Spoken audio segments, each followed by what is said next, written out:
Sim, Plotino trata dessa questão da virtude e essa questão é central para ele, porque ele fala que, inclusive, o objetivo da filosofia de Plotino é alcançar a contemplação dessas realidades superiores. Ou seja, a gente tem essa experiência, a gente pode dizer de mística, né? De união com o intelecto, né? Ou seja, de união com a totalidade do inteligível e o de união com um, ou seja, união com o absoluto, com o princípio primeiro da realidade. Né? Mas como que a gente realiza essa união? Como que a gente alcança essa contemplação em Plotino? Né? Através da dialética da meditação filosófica, por um lado, sim, mas, por outro lado, a gente alcança essa contemplação pela virtude. É necessário a virtude para a contemplação. Por quê? Porque a contemplação é um ato da inteligência muitíssimo concentrado. Né? É um ato da inteligência na qual ela consegue, por exemplo, na união com um, se concentrar na unidade divina de tal modo que ela mesma se experimente como essa unidade.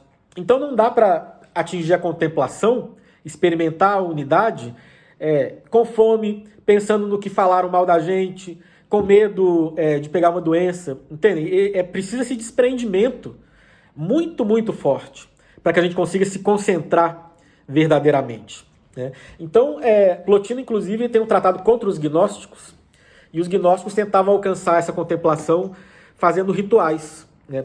E ele fala assim, olha, não adianta só fazer invocações de deuses, porque, na verdade, ele fala, sem a virtude, Deus é apenas um nome. Ou seja, é preciso da virtude para que Deus deixe de ser uma palavra e se torne uma realidade mesmo. Né? E seja algo, né? E nós consigamos contemplá-lo. É isso que Plotino fala. Então a virtude é central. E Plotino ensina o caminho da virtude na Eneda 1.2. Né?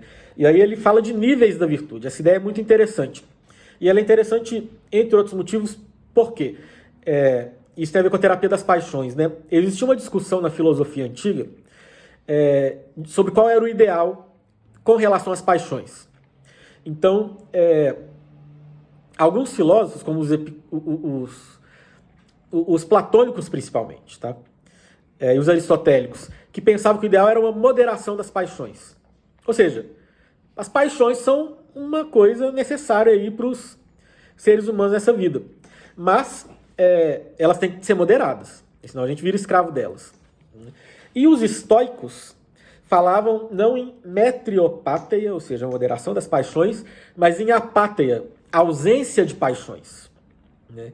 Então, também a gente tem que entender o que é essa apáteia estoica, tá? Que não é apatia, a gente também não entende muito o estoicismo hoje em dia, não é não sentir nada, tá? A apáteia é a ausência, a gente pode traduzir até por a ausência de paixões que perturbam a alma. Ou seja, aquelas paixões que perturbam a alma, ou que escravizam a alma, isso tem que ser eliminado. Né? Mas bons sentimentos, como a alegria de existir, a benevolência perante os outros, etc., essas coisas que os gregos chamam de eupateia, né? Eupateiai, boas paixões, isso aparece nos estoicos. Né? Então, existe a discussão. O ideal é uma moderação, como os platônicos e aristotélicos diziam, ou uma ausência de paixões, como os estoicos diziam. E Plotino vai falar, olha, as duas coisas em momentos diferentes. Então, a primeira coisa, né, o primeiro momento no caminho da virtude é o que ele chama de virtudes políticas. Ele chama de virtudes políticas porque ele está falando que são as virtudes descritas por Platão na República. E elas dão ordem à alma. Né? Então é isso, essas primeiras paixões, esse primeiro nível de virtude, ela implica numa moderação das paixões. Né? E aí são as virtudes lá cardeais que estão na República. Né? Como eu já falei antes, moderação, temperança, que é a moderação na busca pelos desejos, né? Coragem, que é a ordem correta da parte irascível da alma, né? Sabedoria, frônesis, né? Que é a virtude da inteligência, e a justiça, que é a harmonia entre elas.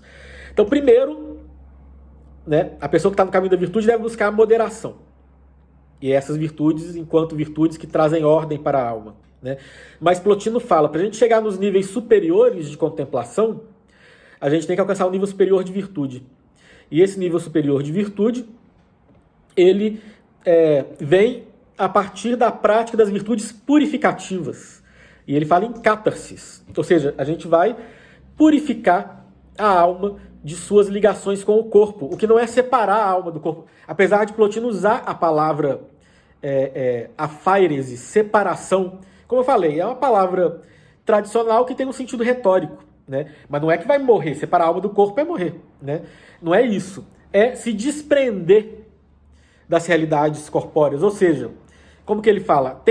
A temperança vai ser a pessoa realmente parar de desejar prazeres corpóreos. Não é que ele não vai ter os prazeres, mas que isso não fica aparecendo para ele, entendeu? Assim, ele não está estudando Platão e de repente vem a vontade de comer, sei lá, carne assada, entendeu? Isso aí deixou de ser importante para ele, é um desprendimento dos desejos do corpo. A coragem, enquanto virtude purificativa, é parar de ter medo da morte. Porque todo medo que a gente tem, em última análise, é medo da morte, né? Mas quando a gente entende que a nossa alma é imortal e que nós somos, sobretudo, a nossa alma, a gente não precisa ter medo da morte, né? A gente vai cuidar do nosso corpo enquanto a gente estiver vivo, porque essa é a função da alma aqui. E é a providência que decide quando que a separação verdadeira vai acontecer, né? Mas a gente se despreende, para de ter medo, né? E isso é a coragem enquanto virtude purificativa, né? Sabedoria vai ser saber que o principal é o inteligível e não o sensível, e por aí vai. Então Plotino dá exercícios práticos para a virtude, sim. Primeiro é alcançar a vida moderada, né? Então é buscar uma simplicidade, um modo de vida mesmo, né? Como Pierre Hadot fala, que é mais simples, evitar esses prazeres que causam apego, né? Isso aí é igual os epicuristas ensinam, isso aí não está nada diferente da tradição filosófica em geral, não, né? Os epicuristas que falam que o bem para a vida humana é o prazer, falam, mas para a gente ter prazer na vida, a gente tem que se desapegar desses prazeres que causam dependência, né? Então Plotino não está tão distante aí nesse primeiro nível. É viver uma vida moderada. Mas, no segundo nível, aí ter uma vida ainda mais simples, mais desprendida, né? Alimentar-se pensando na saúde do corpo e não, assim, ou seja, não buscando o prazer da comida como um bem em si, para a gente não ficar pensando nisso, entendeu? Aí é uma vida mais exigente mesmo, da purificação, né? E as outras coisas todas, né? Buscar uma moderação, uma temperança bem radical, eliminar o medo da morte, viver uma vida filosófica pensando nas realidades eternas, isso ajuda a se desprender do mundo corpóreo também. Mas não é nada exagerado demais, não.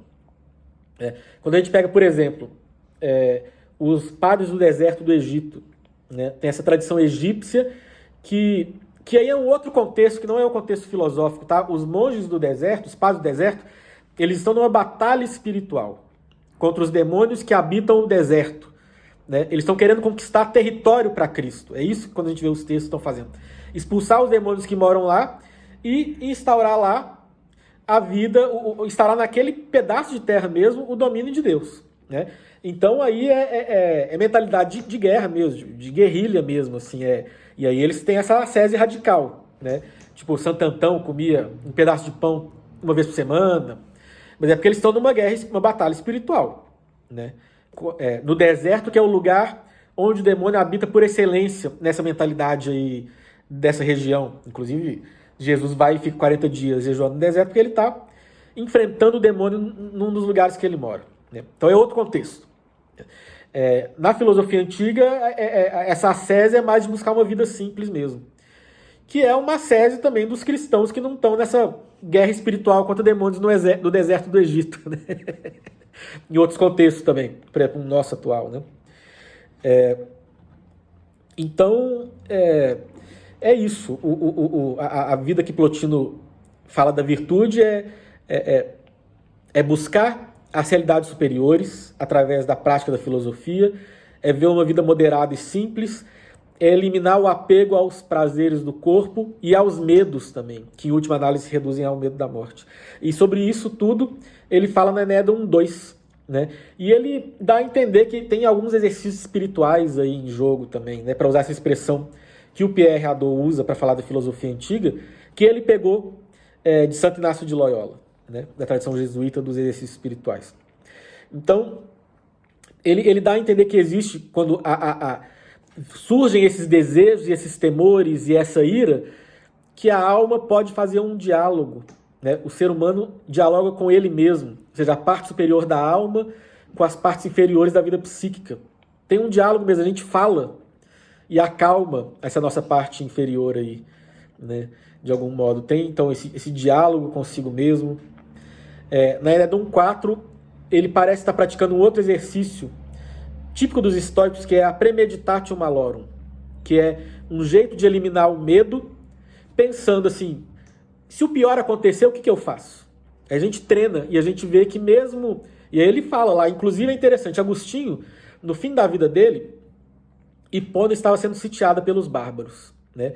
E ele, dizem, nessa época ele leu a Enéida 1:4 de Plotino, porque a Enéida 1:4 de Plotino tem esse exercício da premeditatio malorum, fala assim, como que o sábio, ele age nas circunstâncias mais difíceis. E as mais difíceis são: sua cidade está sendo sitiada e vai ser saqueada, que era a situação de Agostinho, né?